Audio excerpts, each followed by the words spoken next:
నేనేం చెప్తున్నానో క్లారిటీగా వినండి. ఇప్పుడే నా ఫ్రెండ్ ఒకడు కాల్ చేసినాడు. కాల్ చేసి ఏమంటుండంటే, అరే ఇన్స్టాగ్రామ్లో ఇవాళ నాకు ఒక మెసేజ్ వచ్చిందిరా, రివ్యూ ఇవ్వాలి, రివ్యూ ఇస్తే నాకు 500 పడతాయి, 1000 రూపాయలు పడతాయి అనేసి అయితే అతనికి మెసేజ్ వచ్చింది. వాడు కూడా ఆ టాస్క్ చేశాడు.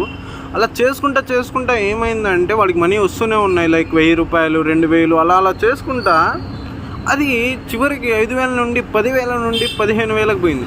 చివరికి ఇంకా లైక్ టెలిగ్రామ్ నుండి మళ్ళీ మెసేజ్ వచ్చింది, 15,000 అయితే మీరు విత్డ్రా చేసుకోవచ్చు అనేసి. సో ఆ 15,000 విత్డ్రా తర్వాత ఏమైంది, ఆమె బ్లాక్ చేసేసింది. సో నేను చెప్పిన ఆన్లైన్ ప్లాట్ఫామ్లో జాబ్ కోసం జాయిన్ అవ్వకపోయినా, నేను ఒక జెన్యున్ ప్లాట్ఫామ్ చెప్తున్నా, జాయిన్ అవ్వండి, పని చేసుకోండి, ఇందులో పార్ట్ టైం చేసుకోండి. నాకు అలాంటిది వద్దు, నేను ఈ ఫ్రాడ్లు చేసుకుంటా, ఈ టెలిగ్రామ్లో చేసుకుంటా అంటే మీ ఇష్టం. కానీ నేను ఒకటే అవేర్నెస్గా చెప్తున్నా, అలాంటి వాటిలో ఎవరు ఇన్వాల్వ్ కాకండి. నేనే చెప్పిన ప్లాట్ఫామ్ కావాలంటే నా ప్రొఫైల్ విజిట్ చేయండి, డీటెయిల్స్ ఉన్నాయి.